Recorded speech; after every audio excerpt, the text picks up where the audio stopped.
morning children. Here we are with the next video of the Mughal Empire. In the previous video we studied about the Lodhis, how the Lodhis were defeated. Ibrahim Lodhi was defeated by Babur, and Babur was called in by noble chiefs. They called in Babur to defeat Ibrahim Lodhi. In 1526, Ibrahim Lodhi was defeated by Babur, and Babur became the first ruler of the Mughal Empire.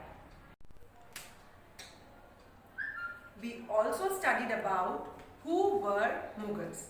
So children, Mughals were the descendants of two great lineages.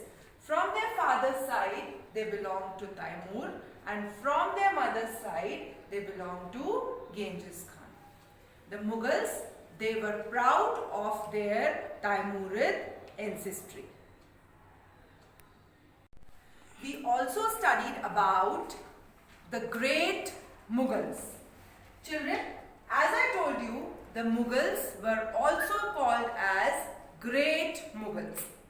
And Babur was the first ruler of the Mughal Empire.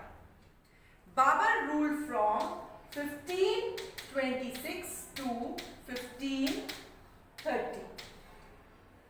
Babur had four sons: Humayun, Askari, Hindal and Kamran. Humayun was his eldest son. So Humayun succeeded Babur. Humayun ruled from 1530 to 1540 and again from 1555 to 1556. Humayun was defeated by Sher Shah at the Battle of Chausa and Kannauj in 1539 and 1540 respectively. He was chased out by Sher Shah for 15 years, that is from 1540 to 1555. Sher Shah ruled these 15 years and he established Sur Empire. In 1555, when Sher Shah died, the Sur Empire became weak, and Humayun took advantage of this and fought a battle and again took over his territories back. Humayun came back again in 1555, but unfortunately in 1556 he fell down from the steps of his library and after a few days he died. After Humayun, Akbar became the next Mughal emperor. Now let us study about Akbar in detail.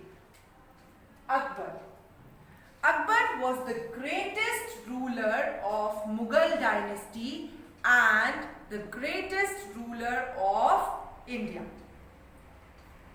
Akbar was also known as Akbar the Great. He became the king at the age of 13. So, Baran Khan was appointed as his regent. Now children, what is the meaning of regent? Regent is a person who is appointed to administer a state because the monarch is the king, is a minor.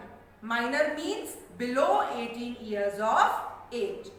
So as Akbar was 13 years of age and he came on the throne, so Baran Khan was appointed as his regent. So children, I hope you understood what is the meaning of regent. I will repeat it again. Regent is a person who is appointed to administer a state because the monarch is the king, is a minor. That means he is below 18 years of age. Akbar defeated Hemu in the second battle of Panipat. Children, we studied studied about the first battle of Panipat, which was fought between Babur and Ibrahim Lodi in 1526. Now Akbar, he fought with Hemu in the second battle of Panipat, which was fought in 1556. He conquered Gwalior, Ajmer and Jaunpur in 1558. In 1561, he annexed Malwa. In 1568, he conquered Chittor and Ranthambore. He also defeated Rana Pratap of Mewar in the Battle of Haldighati. The Battle of Haldighati was fought in 1576. He also annexed large part of central India. So children, here we have studied about three important battles. The first battle of Panipat, which was fought in 1526 between Babur and Ibrahim Lodi, and Babur won the battle. In 1556, second battle of Panipat was fought between Akbar and Hemu, where Akbar won the battle.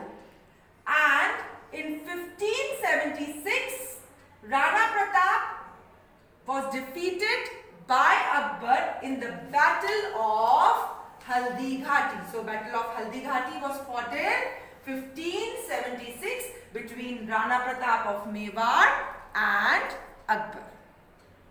Now, let us see the glimpses of the battles fought by Akbar.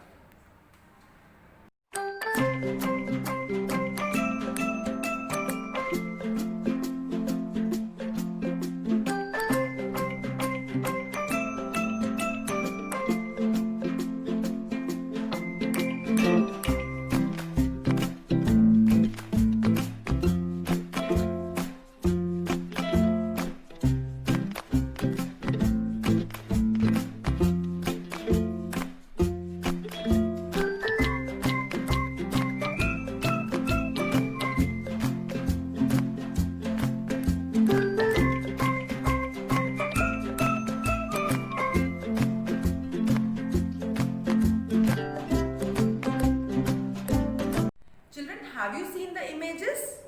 Okay. Let us proceed further. We have studied about Akbar and his battles. Now, we'll come to the next topic, that is policies of Akbar. So, we'll study about Rajput policies of Akbar and religious policies of Akbar.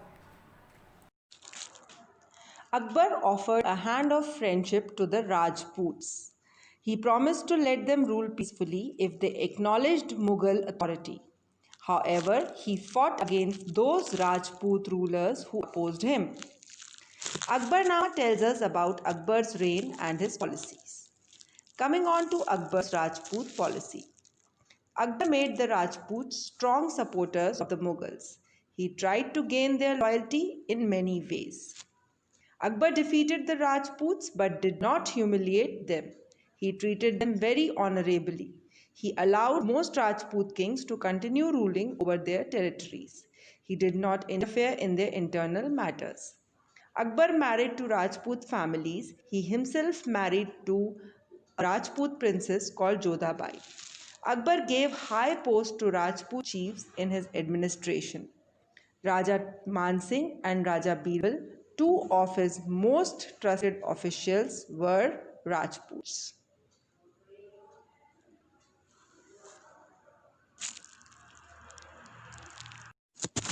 Now let us discuss Akbar's religious policies.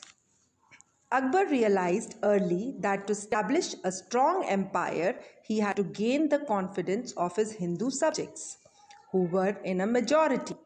He followed a policy of tolerance and mutual coexistence.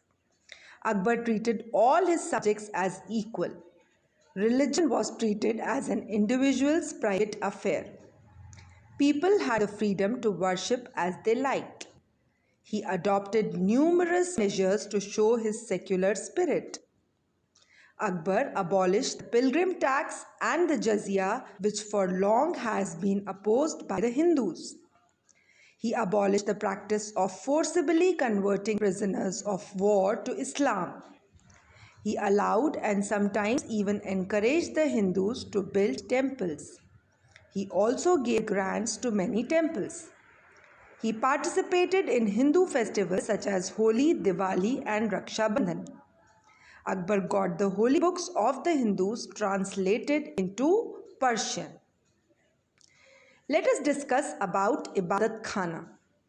Akbar was interested in learning about different religions. He built the Ibadat Khana at Fatehpur Sikri. Here he held debates and discussions with the religious teachers of all religions.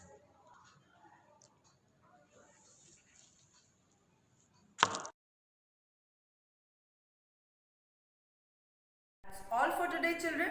We will study more about the Mughal Empire in the next video.